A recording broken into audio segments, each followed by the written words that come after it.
I had a way to generate revenue that my audience really resonated with.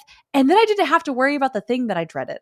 Like, it was great. Instagram became fun again because I could post whatever I wanted. I could do whatever dance I wanted to do. It wasn't my revenue builder. It was just an opportunity to showcase who I was. So that for me was really the turning point when I realized how powerful email marketing could be and the relationships I could build as a result. Welcome to the Side Hustler podcast, the podcast for women building their dreams while balancing work, family, and all the things. I'm your host, Carly LeBlanc, a wife, mom, marketer, and your side hustling friend here to teach you how to grow a brand that works for you and not the other way around. Whether you're a side hustling pro or just starting out, this is your safe place for real talk, actionable strategies, and the encouragement you need to keep going. We're here to help you make progress and not perfection. So grab your favorite drink, settle in, and let's build your dream one step at a time. Hello, and welcome back to another episode of the Side Hustler podcast. I'm your host, Carly LeBlanc, and I'm so excited to have you here today because today's guest is going to be someone that I am genuinely so excited to introduce to you, and that is my friend Dawn from Flowdesk. Now, if you've been around here for a minute, you know that I am a proud Flowdesk partner, and that is exactly how I connected with Dawn. What started as a quick intro call turned into a full-on masterclass on all things email marketing. And let me just say, Dawn knows her stuff. So much so that I was like, okay, sis, you have to come onto the podcast. Now, Dawn is not only a tech whiz, but is also the product education manager at Flowdesk.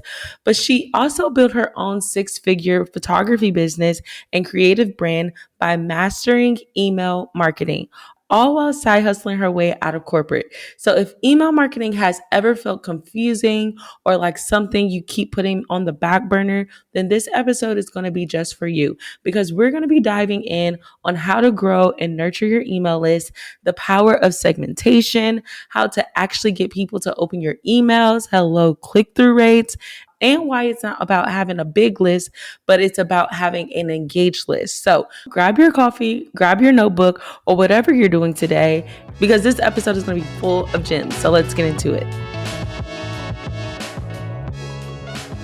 Before we dive into today's episode, I have something special for all of my side hustlers out there. Are you building a business while working a 9-to-5 and you're tired of wasting time on marketing strategies that don't actually move the needle? Then you're going to want to get plugged into my weekly newsletter. Every single week, I'm giving you the real behind the scenes scoop on what's actually working in marketing and business. No fluff, no gatekeeping, just real strategies, insights I'm testing in my own business, and practical tips that you can apply right away. If you want to work smarter and not harder and finally start seeing momentum, then head over to cdcreativecoagency.com/newsletter and get locked in. Trust me, you don't want to miss it.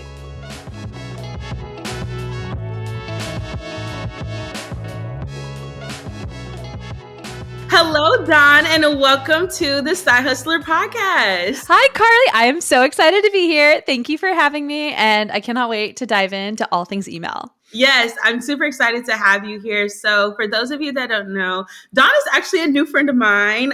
We connected because a lot of you know that I am a Flowdesk partner, and Dawn actually is on the Flowdesk Partners program team. And so we were able to connect because when we had our intro call, they were like, oh, if you ever want to talk all things email marketing, I'm like, oh yeah, for sure, 1,000%. So we connected, and I don't know if Dawn knows, but she's my new friend now. And so I'm so excited to have you here. Oh, I am. Yes, we're definitely friends. We're new besties, and we're like not far away. Like we're both in the Texas area. So, exactly. But yes, I'm all for this. Sign me up. Well, Dawn, thank you again so much for joining us today. And so before we get started, I kind of wanted to give you a time to share a little bit about you for people who don't know who you are, don't know anything about what you do at Flowdesk. So yeah, tell us a little bit about your background and also how you landed at Flowdesk. Yeah. Okay. So my story is like a full circle story. I started as a software engineer. I have a degree in information systems. I worked for Apple, went on to be a software engineer at USAA, which is a large military banking insurance company here in San Antonio. So I was just living the corporate dream, doing all my thing, and while I was enjoying my corporate life, I got a hold of a camera and fell in love with photography. And I was like, oh, wait, this is really fun. I could start my own business. And I started this whole entrepreneur thing. And I did both wedding photography and software engineering in tandem for a couple of years. So that was like my side hustle. And, work during the week and then weddings on the weekends. And I just fell in love with the concept of being my own boss. I loved that so much. But I learned pretty quickly that the piece that I loved the most about being a business owner, which was like the systems and optimizing and the tech and all of that, was the part of business that other entrepreneurs really did not like. They didn't like tech. They were intimidated by it. They were freaked out by it. And so I started creating education on like why tech is really great and how it can be really helpful to your business and how automations can be freeing for your business. So that transitioned into something later in 2020 that is called Tech Savvy Creative. So I launched that business. And I left my software engineering job in 2017. I was full-time entrepreneur, now pivoting into education, really leaning into the tech space. Well, at Tech Savvy Creative, I taught tech tools. So one of them was Flowdesk. I used Flowdesk for both my wedding photography business and for Tech Savvy Creative. I taught other tools in the toolbox, how entrepreneurs can use them. And big fan. Loved everything about Flowdesk. Flowdesk was the first time that I actually did email marketing. Like I used other tools, but it was always the task that I just kind of like forgot about. Yeah. I was like, I don't want to do that one. So I'm just going to like leave it on the back burner and did not prioritize email marketing at all just because it was so miserable. Mm-hmm. And I was speaking at a conference in 2023. I was there as Tech Savvy Creative speaking on AI. And one of the co-founders, Rebecca of Flowdesk, was also speaking at this conference. And we connected and like, hey, like I love your tool. Like, let me talk about it. And it really just kind of evolved into a conversation of like, hey, would you ever work for anybody? And I'll be honest with you, at first I was like, no, like I would never work for anybody again. And then I was like, well, hold on, who's asking me? Because I really love Flowdesk and I love this women founded business and this what they stand for and what they do for businesses. And that led a few months later to an opportunity and I applied for it. And here we are. So I've been with Flowdesk for over a year now. I am their product education manager, and I love every single minute of it. I still run Tech Savvy Creative, but I have put a lot of my services on hold just because I am fully immersed in the Flowdesk world. Yeah. But it's truly been like this unicorn of a role because I get to teach entrepreneurs, small business owners about tech and how it can transform their lives. But I'm also able to come back to Flowdesk and help shape what features are coming, having these conversations with the product team about conversations I'm having with other entrepreneurs. And it's just truly like a dream come true for me. And I just love every minute of it. Yeah. Yeah. And you can tell because even on our calls, like when Dawn is on the call and she's like super excited to share us about all the updates, I'm like, look at her go. Like she's just such a rock star. I absolutely love it. So you can definitely tell that you're passionate about what you do. And I love how you talked about how you pivoted into your role of Flowdesk, being a product education manager. And so I really, really love how you're just so passionate and you are open and optimistic about even being able to accept that role.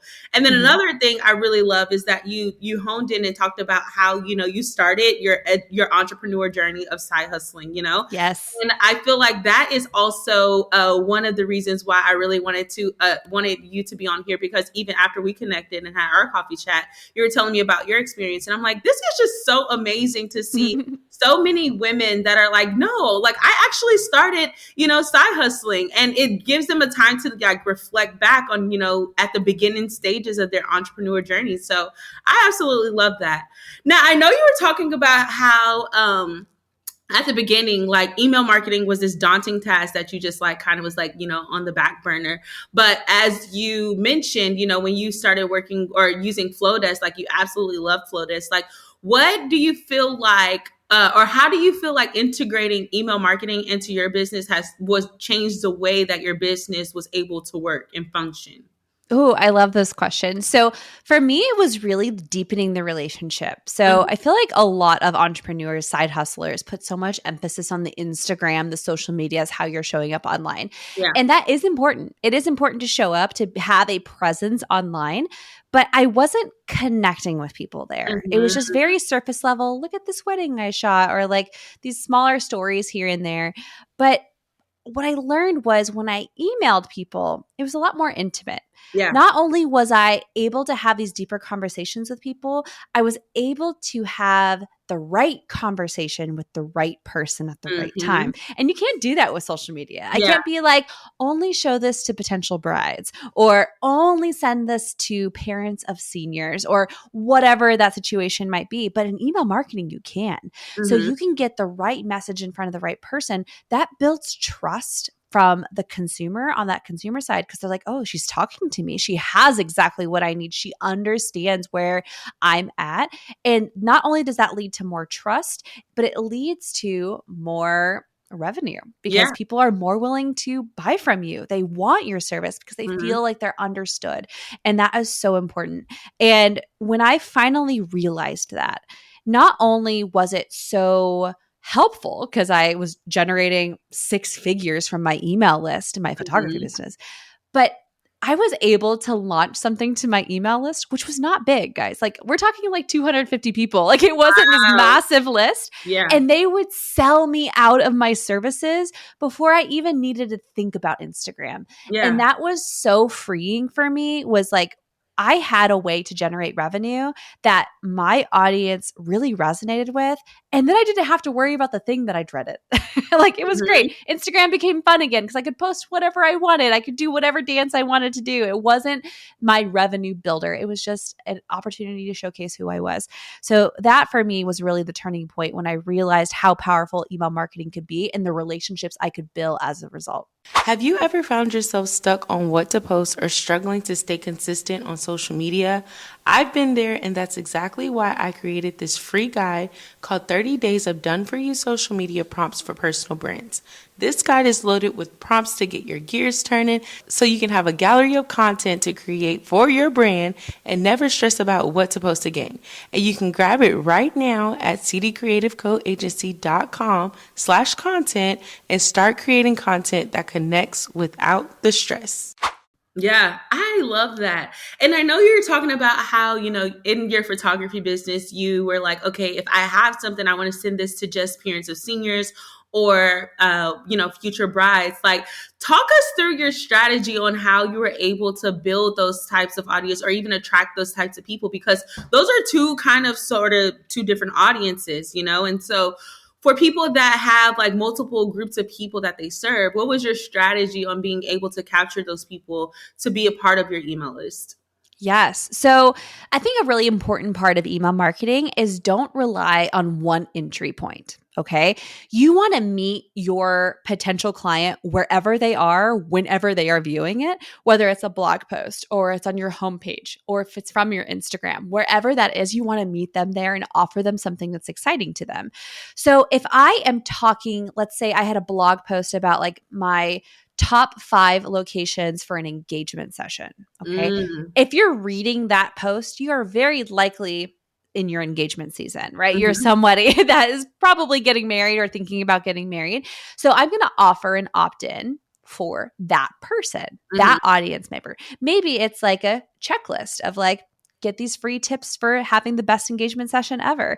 And again, even if they're not local to me, I want to be valuable. Like that increases like how the internet perceives me. That helps like, are they going to open my emails? Like all of that stuff contributes to your algorithm.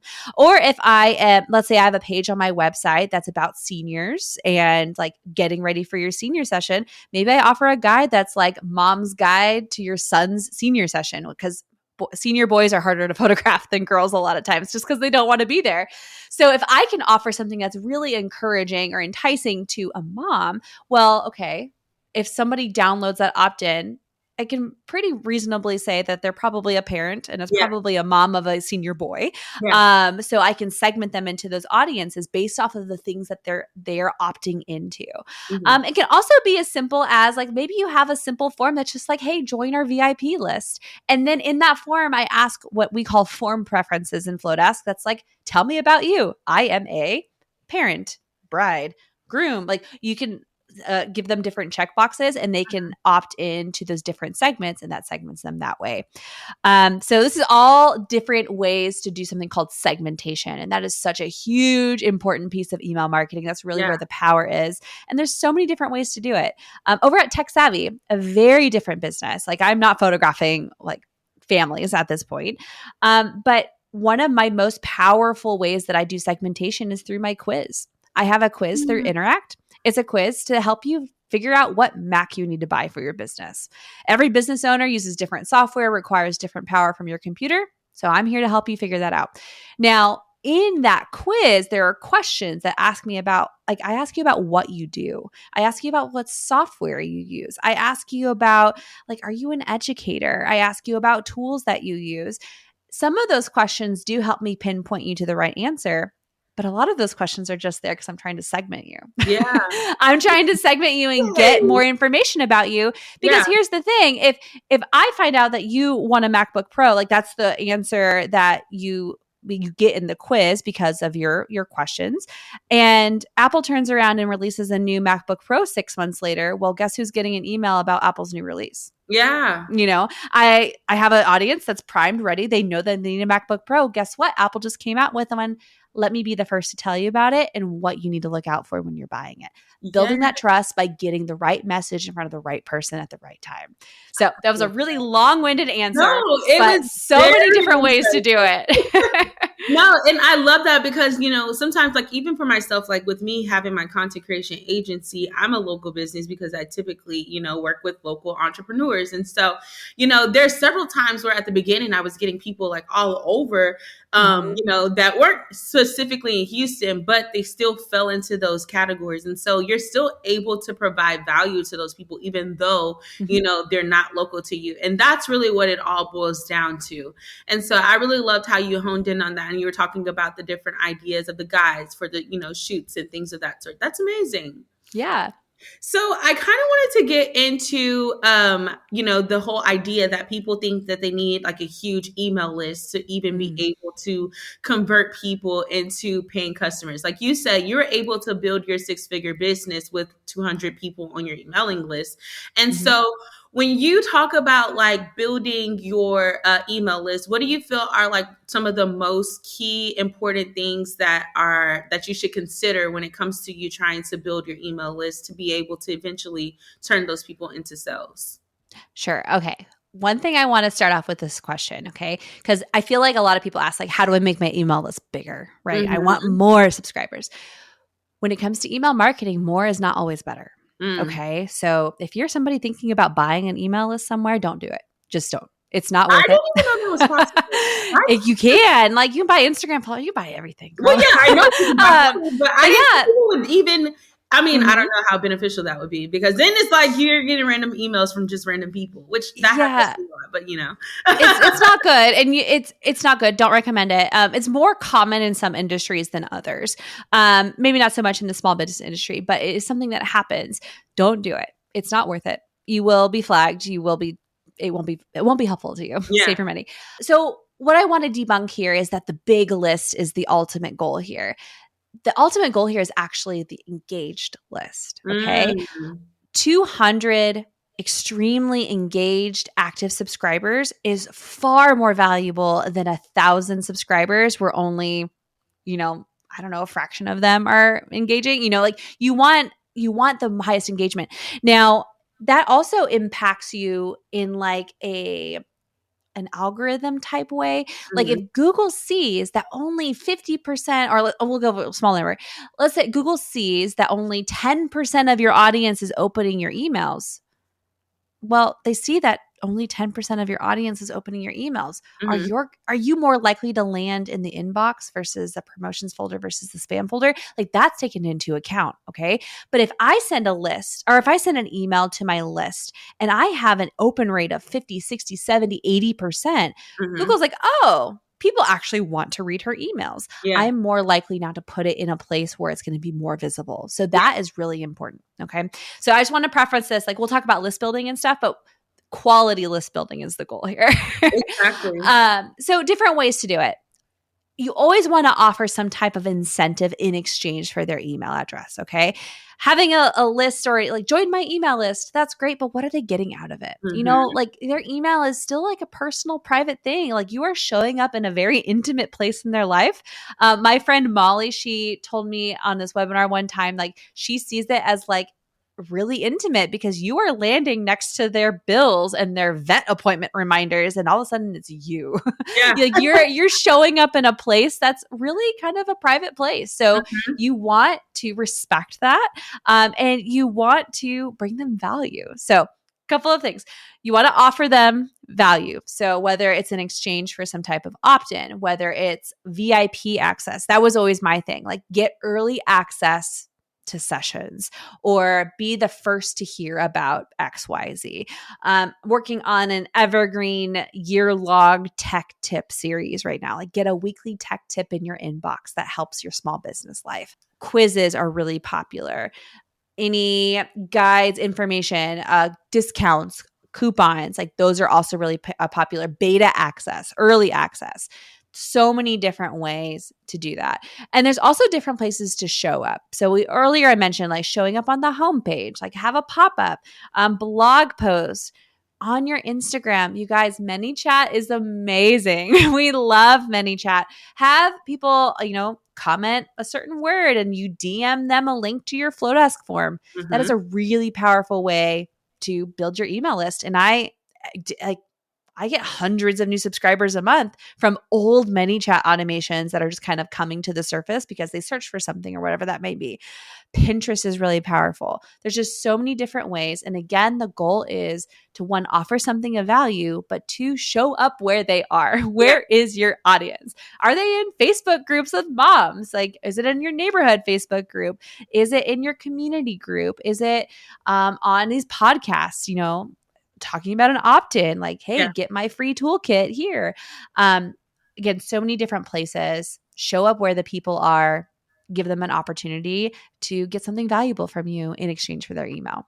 Y'all already know I'm all about working smarter and not harder, especially when it comes to marketing your brand. And if you're still relying only on social media to reach your audience, we need to fix that immediately. Social media is cute, but let's be real. The algorithm is unpredictable and your content is probably only reaching a small percentage of your followers. That's why I swear by email marketing, because when I send an email, I know 100% of my subscribers are getting my messages. And the best part, Flowdesk makes it ridiculously easy. You can send beautiful on-brand emails, automate your sequences, and even create landing pages without needing to be tech savvy. And because you're listening, I got you a deal. Use my code SIDEHUSTLE at checkout and you'll get 50% off your Flowdesk subscription for the next 12 months. So if you're ready to stop relying on algorithms and start building a email list that actually converts, try Flowdesk for free. And don't forget to use the code SIDEHUSTLE at checkout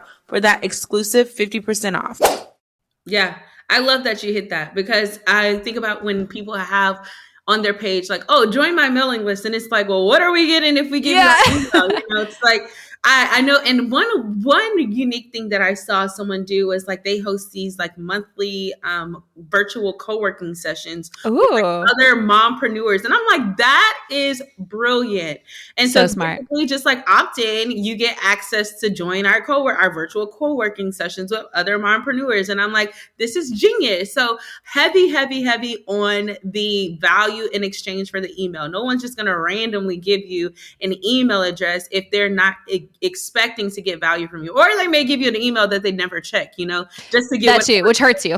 Yeah, whichever, they're just trying to get those freebies that you're offering. So you definitely want to make sure that is something that you're exchanging in exchange for their email address. So now that we talked about, the foundationals of like setting up your emails and how to get people there, I want to talk about the components of sending good emails, because it's not just good enough to say, okay, I have, all these people on my email list, but you're not sending regular, email cadences to them to where you're staying top of mind. So what do you feel are some of the best tips for people who want to send emails consistently, and how can they make sure that they're making sure that their emails are getting open, or that they are having more engaged people that are on their subscriber list? Great question, and multi-part answer here. So there's a couple things that we need to do here, okay? I'm going to wear my technical hat here real quick. When we are sending emails, a couple of important things we want to do before we do this, okay? First, we want to be sending from an authenticated custom domain, okay? If you are using an email marketing platform, highly, highly recommend you buy a custom domain email. So this is an email that does not end in @gmail.com, okay? Go get a Google Workspace account for $5 a month, whatever it is. Get your business name or your name at yourbusinessname.com. Like, go get that email address. That is really important. When you have that custom domain, you can authenticate it. So this puts records into the back end of your domain that tells Google, Yahoo, these other providers that you're a legitimate person. You are not some spam bot. You are not some robot. This says, and this flags to these providers that I am real. Trust me. That is so important. I know people out there that have great content and they are doing all of the right things, but they don't do this and they automatically are in trouble. They're in the spam inbox. The emails don't get sent at all.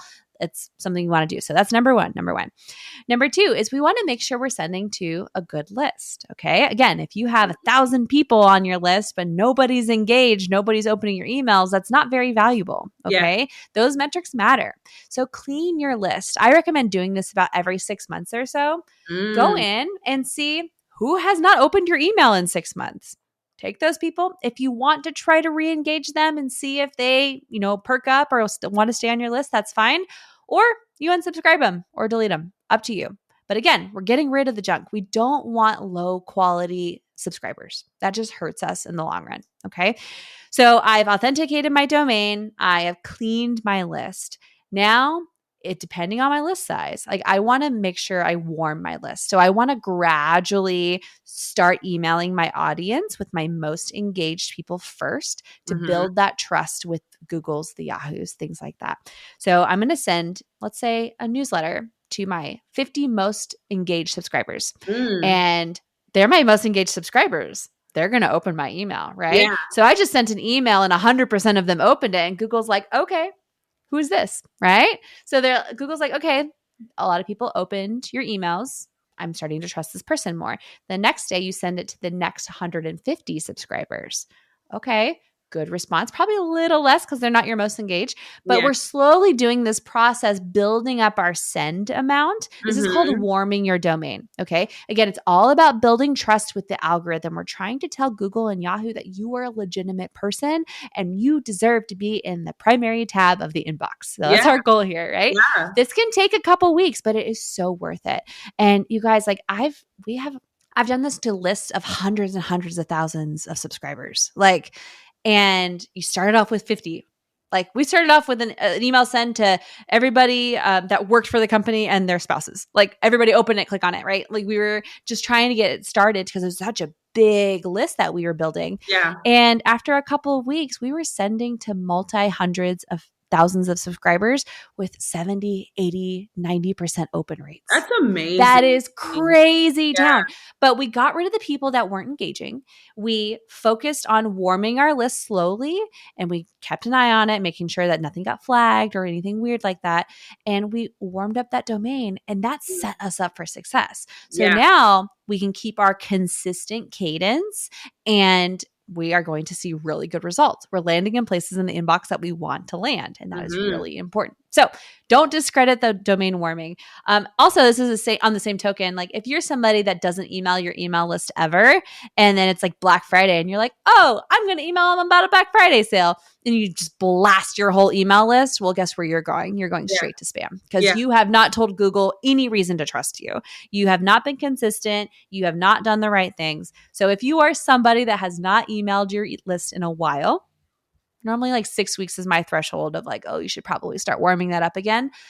You want to take the time to really warm this process up. Yeah. Those are all a couple of steps that are really important. Now, once we've gotten there, we want to be consistent. Start with something you can actually maintain. Monthly. Monthly is a great place. Quarterly, not as great. You start to cool down in between. I would try to stick with monthly. Bi-weekly or weekly is even better. Start with a newsletter, or maybe it's a tip, or maybe it is an affirmation. One of my friends who is a brilliant email marketer, she runs a design business. Her name is Sarah. She has daily affirmations for the entrepreneur. And it's just like 90 days of daily affirmations in my inbox. I look at it every morning. It's a beautiful graphic that she made because she's a designer. And it just is a great way to start my day. She's providing value in a very easy way, right? These are just daily affirmations. She's not creating these huge, long emails. What are ways that you can connect with your audience that way? That's simple, easy for you to replicate, and you can put on autopilot. So think about those things. Was it a newsletter? Are they little affirmation workflows that they can opt into? Is it that monthly webinar meetup, for the mom entrepreneurs? Get creative, try different things, and see what your audience resonates with. Because again, my audience is going to be different than your audience and different than the person that's listening. So you got to kind of navigate your audience a little bit to figure out what works. But when you figure it out, lean into it and be consistent, and the results will be there. Yes, I love that. And I'm so glad that you hit on the monthly is a good place to start, because a lot of people, feel like they have to send emails like every other 2 days because so-and-so else is doing it. And it's like, no, just find a way that works for you. Even if you can have your automations working for you behind the scenes, like that's amazing too. I definitely rely on the automations feature with Flowdesk. Like I do not send my emails manually every single week. Like I sit down whenever I'm planning out my monthly content, and I'll go in and create my content, my emails to align with the content that's going on podcasts or socials. And so if you are, wanting to get a good place to start, then definitely I would suggest, just like Dawn said, to start with a monthly cadence, because no one wants to just, hear from you whenever you're selling something, because it's kind of like cheap date. Like, like date me first. Right? Before you're trying to get to know me. Yeah. Well, and then you also want to take advantage of these emails to get more data, right? Yeah. So there's one of my favorite features of Flowdesk, and I know we're going to talk about this in a little bit, but one of my favorite features is something called link actions. And in a link action, you can take a link and you can build an automation if somebody clicks it. And one of those automations is segment them, like add them to a segment.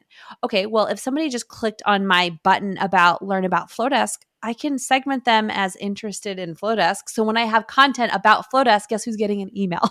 Yeah. So use these newsletters or these workflows, whatever it is, build in those opportunities that feel organic. Like, want to learn more about XYZ? Click here. Take them to a blog post, give them that value, but segment them in the process. Yeah. That way you can really dive into those in-depth conversations that maybe are to a specific person, and you are gathering that information in those regular, like what feel like the normal emails.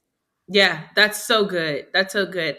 And yes, so that brings me into my next question, where we're getting into metrics, because, it's not just good to just send, it's just like posting content and not checking your analytics. When you're sending emails, you want to be able to track your efforts and be able to analyze what works, what doesn't work, what you should do, what you shouldn't do, things of that sort. And so what do you feel are the most important metrics to track when you are starting with email marketing? Ooh, a good question. So I would say the most common one is like the open rate. Okay. So, and I want to kind of throw it out there that like an average decent open rates about 20 to 30%. So, Really? oh yeah, guys, like don't feel like you have to have that 90%. The 90% is really unheard of. Oh, So, wow. That's but good to know, 'cause I was really going to ask you that. What do yeah. you think that a good open rate is? So 20% is not bad. Yeah, and like a really great click rate is anywhere in like the 2%, 2 to 5% range. Like it's Really? not like these numbers, like, and I see so many Flowdesk users, they're like, only 50% of people open my emails. And I'm like, yes, That's they amazing. did. Yeah. Like, so in the Wow. email marketing world, if you're in that 30%, like 25 to 30%, like you are right on par with like industry. Like that is great. If you want to improve that, get rid of the people that aren't opening your emails. Like, get rid of people that don't open it. Your open rate goes up. More people are opening it. So that's the one I tend to look at, because if I notice a sudden drop in an open rate, I need to start troubleshooting. Yeah. And that's kind of like my flag.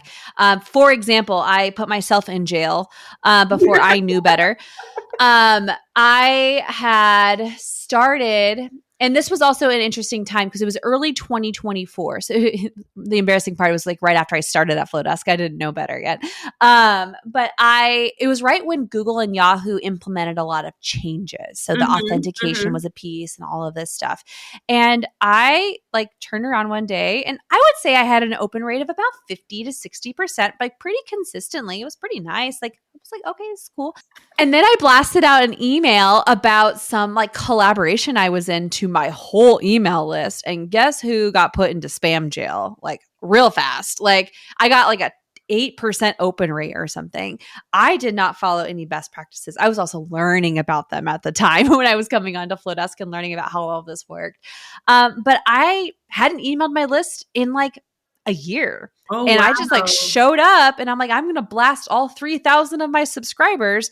Well, that did not go well for me. Yeah. It was like, oh, like that was not good. So, but that was the first like sign, seeing that open rate being so drastically different from the other open rates in the past. I was like, oh, something's wrong. So that's typically the one that we look at the most, just to kind of make sure that things are going. Now, if it's the same open rate like you have on average, then we're probably things aren't changing. But we tend to look there. Click-through rate is also very important. So those are your top two. Did they open the email? Did they click on something in the email? Now, do keep in mind, guys, I have some people sometimes that are like, my click-through rate is 0. What happened? And then they didn't link anything on their email. You can't click through anything if you don't link. That's true. So make sure you include CTAs, take them to your website, something to click, take them to your Instagram, whatever it may be. Like you want to give them something to click on. Okay. You can't give them a tiny, tiny little link on the bottom and expect them to go digging for it. Yeah. Give them opportunities throughout to click on it. And when you have multiple opportunities in your email, it's really cool. You're getting more data. What are they clicking on? Are they interested in that blog post? Are they interested in your course? Are they interested in that meetup? Whatever that might be, you can get that data and those metrics. And that just, again, helps you in your strategy to figure out what your audience is looking for. So those are our big two. Now, if you really want to dig into the weeds, Google offers a free tool called Google Postmaster. If you have a custom domain, you can log in and see how Google sees your domain. Oh, wow. And it tells you, like, do you have a high domain reputation, or is it medium, or is it low? What are your spam complaints? And you get like percentages. Like you don't want to be over a 0.1%. It'll tell you if you are. It's a little delayed though. It's a couple days before you get that data. But it's really important to look at. But when I learned about Google Postmaster tools, I went in there and I saw a nice little drop to domain reputation of low when I blasted my email list after not talking to them for a year. So those are just like some really deep analytics that you can look into, but it all comes down to making sure you're showing up in the right place at the right time with the right message. Okay, real quick. If you've been showing up on socials and still not getting the results you want, I want you to listen up because I'm offering free social media audits exclusively for my Side Hustler listeners. If you're not sure if your page is actually attracting the right clients or if your content feels all over the place, or you just want to make sure that you're on the right track when it comes to building your brand, I got you. These audits are where I go in and I look at your page and I give you the personalized feedback on what's working, what needs to shift, and how to start creating content that actually converts. I'll also drop a few tips and strategies that most people aren't sharing because I want to see you win. And the best part about it, it's free, my friend. So head over to cdcreativecoagency.com/audit and secure your audit today. That is so good. So rich, because I've never even thought about that. And even like, I check my analytics very often. I try to do mine like after every quarter, because it really gives me a lot of data. And even just Sunday, I was just looking at it and I'm like, I saw that my emails are getting opened on Sundays. And I'm like, I don't even send emails on Sundays. Like, how does that even happen? So it's always a good thing to even be able to assess like what are the best days to send emails? What times do people open their emails, and even like you hitting on, the open rates and the click-through rates, like I am mind blown because I was one of those people. I'm like, my click-through rate is like this, it's like 2%, but I mean, that's pretty good. Yeah. Right. So but it's so true. Like now, okay, that, I mean, I guess it makes sense. Like you have side hustlers. So Sunday they're probably rotting on the couch like all of us do, right? Where they're sitting down, they're checking their email. They've been busy all week. It's nap time, whatever that might be. So that's valuable information. So maybe if you have an offer, that's when you show up. Like, do you show up on that Sunday? But also it goes the other way too. Like I want to transform everybody's perception on the unsubscribe. And unsubscribe is not a bad thing. They did you a favor. Let them go. It is not a reflection on you. But you can use that data. Like if you send an email and it has a fairly high unsubscribe rate in comparison to your other emails, what was it about this email that people didn't like? Was it too salesy? Was it spammy? Was it the wrong time? Was it like bad subject? Like you can evaluate all of these things, but you have the data to pinpoint like, oh, a lot of people unsubscribed when I try to sell them this bundle or whatever it might be, right? So it helps you make decisions. And like sometimes like as entrepreneurs, as side hustlers, we have opportunities come to us, and like whether it's to be part of a bundle or to be part of some opportunity that have email requirements attached to them, like you have to email your whole list 2 times or whatever. Like if you know that that's bad for your email marketing, I might make an active decision to not be part of this opportunity because I'm not willing to tarnish my domain reputation and my email marketing. That's really important to my business to be part of X, Y, and Z. So use it to make decisions in your business. If you know that those emails don't perform or resonate well with your audience, don't commit to things that require them. Like, make smart business decisions. My favorite motto, like I use it every day for me, is data over drama. Like, we're focusing on the data so we can be smarter entrepreneurs, so I can make more money, so I can do my side hustle, so I can do my thing. Everything else is we're not here for the drama. I'm not here to feel bad that somebody unsubscribed. I'm here to learn and to be better. And that's it. End of story. I love that. That is so funny. So I wanted to get into a quick lightning round. I wanted to throw you some questions. So what is your favorite Flowdesk feature? My favorite? Probably link actions. I use it a lot, and I use it to segment and also to remove people from segments. So one of my favorite ways, like I don't want people to unsubscribe, but maybe they don't want to be part of the series that they're in. I'll be like, oh, you don't want to hear more about these tech tips? Click here and I will remove you. And it just removes them from that segment and that workflow. So they're not unsubscribing from my whole list. That has really helped a lot. Again, I want to make sure people have the ability to get the right message. And that's how I do that. I love that. That. What's your favorite day to send emails? Ooh, depends on what my analytics say. I think mine are actually Mondays right now. Nice. I tend to be more productive like earlier in the week, so that makes sense. That's typically when I'm sending those emails. But I think it's like Mondays at like 1 to 4, I think is what my current analytics say. I would have to go back and check. Yeah, it's so random. That's so interesting. Mine's like 6:00 in the morning. I'm like, you got the early bird scrollers in your list. I mean, it makes sense, right? Like I serve at Tech Savvy Creative. I serve entrepreneurs. So a lot of them are like working Lunchtime. during the day. Yeah, exactly. So it makes sense for me, but like every audience is different. You just got to do what makes sense for you. Yeah. What is your favorite segmentation? Like your segment group? Oh, good question. My favorite one to email is probably the results of my Mac quizzes. So when Apple Keynote, y'all, WWDC is coming in June. Like that's my Super Bowl, I have a quiz to update. I have emails to write. Let's go. Yeah. So I love it when somebody learns that they're supposed to have a MacBook Pro and a new one comes out and they've been waiting for it. So I love those emails. So those are big fans. My other segmentation that I really like is what they do. So I serve a lot of creative entrepreneurs. So I segment them. Are you a photographer? Are you a videographer? Are you a graphic designer, a florist, a venue owner? Like I ask these questions throughout and I have really strong segmentation. And so when I have an offer just for photographers, I don't want to bother the people that don't own a camera. Yeah. Right. So I lean really heavily into that segmentation quite a bit to make sure that I'm getting the right message to the right person. Another really unique way I want to share here is you can use segmentation to determine how frequently you send emails. So maybe you have a weekly newsletter and you can say on the bottom, prefer to receive these bi-weekly or monthly. Like they can click on those buttons and it puts them into a bi-weekly segment or a monthly segment. And then they are now on a different cadence of the send, which is really cool too. That is amazing. Just out of curiosity, because you're doing all these how many segmentations do you have? Oh, I think last I looked, I have 87. I do, and they keep growing. They grow a lot. Oh my gosh. Because I have one for every opt-in. I have one for every offer. I have one for every one-on-one offer that I have. So I know exactly who's bought what. I know what offer they've opted into. I know who they are, like what their trade is.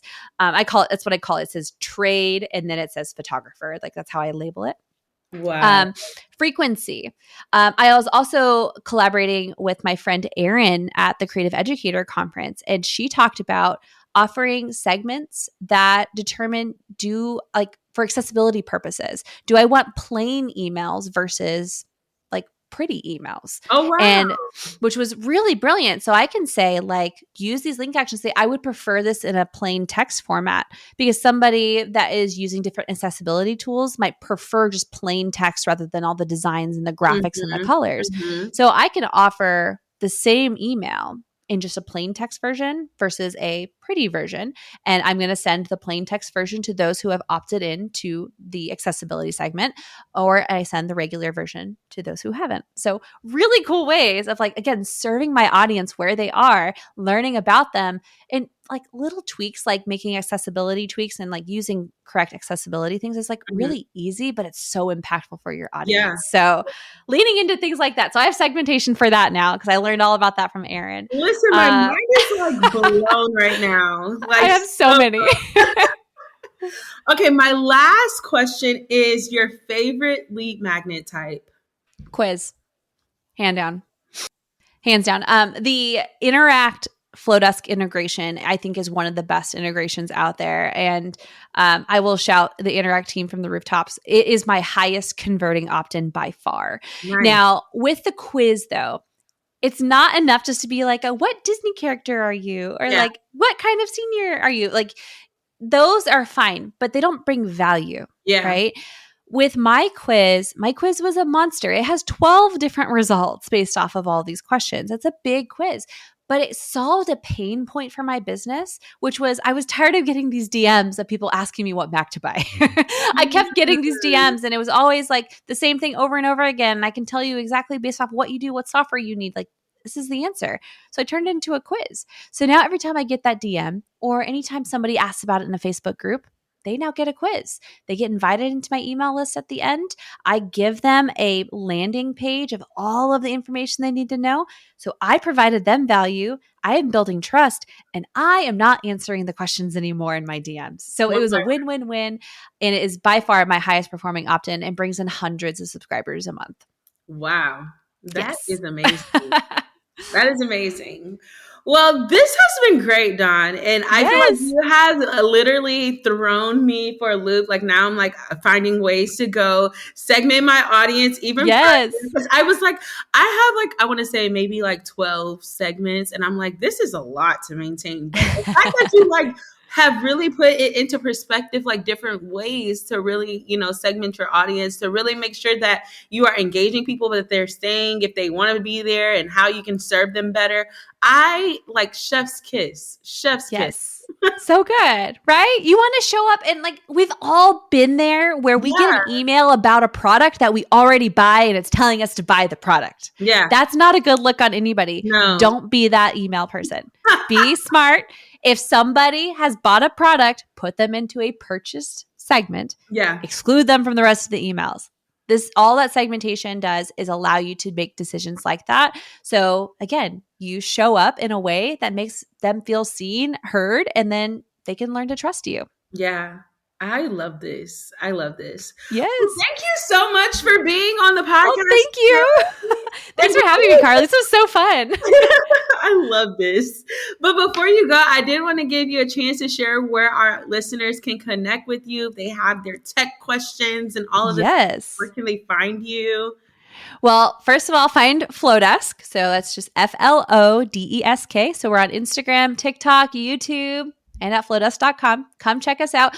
Carly has a link to start your Flowdesk trial plus 50% off of your first year. So if you want to dive into email marketing, go check it out. Go play with it. There's no card required for the trial. So go check it out. Carly's going to have that link. Use that 50% off code because that is amazing. Top tier. And if you want to find just me, you can find me at Tech Savvy Creative on Instagram. And that's where I spend most of my time. You'll find an easy way to get onto my email list from there. Well, thank you so much, my friend. This has been a pleasure having you here. And I am just so grateful for all of the gems that you dropped today. Well, thank you for having me, Carly. I am here anytime you need me. Yes. Thank you so much for tuning in to another episode of the Side Hustler podcast. I hope you're leaving here today feeling inspired and ready to take your next step. If you love this episode, I'd love for you to subscribe, leave a review, and share it with another side hustler who needs to hear it. And don't forget to connect with us on Instagram at Carly Dorlin. I'd love to hear about your side hustling journey. Remember, you're doing better than you think, and your dreams are so worth it. Until next time, keep hustling, sis. You got this.